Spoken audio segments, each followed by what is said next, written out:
এখন পর্যন্ত অনেক ফুটবল ভক্তের কাছে ইয়ান কৌটো নামটা অচেনা। তবে ব্রাজিল ফুটবলের নিয়মিত যারা খোঁজখবর রেখে থাকেন তারা ইতিমধ্যে কৌটোকে চিনে গিয়েছেন। সদ্য ব্রাজিল দলেও ডাক পেয়েছেন 22 বছরের তারকা ফুটবলার ইয়ান কৌটো। 2020 সালে ব্রাজিল ক্লাব কর্টিবা থেকে ইংলিশ ক্লাব ম্যানচেস্টার সিটিতে পাড়ি জমান ইয়ান কৌটো। তবে অবাক করা ব্যাপার হলো সিটিতে এক ম্যাচও খেলার সুযোগ হয়নি কৌটোর। লোনে 2020-21 সিজনে ব্রাগাতে খেলার সুযোগ হয় কৌটোর। এরপর আবারও লোনে 21-22 সিজনে স্প্যানিশ ক্লাব জিরোনাতে পাড়ি জমান কৌটো। আবারও 22 থেকে 24 মৌসুম পর্যন্ত লোনে জিরোনাতে থাকতে হয়েছে কৌটোকে।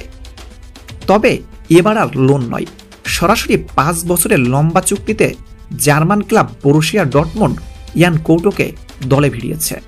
বোনাস সহ 25 মিলিয়ন ইউরোর বিনিময়ে কৌটো খেলবেন ডর্টমুন্ডের জার্সিতে।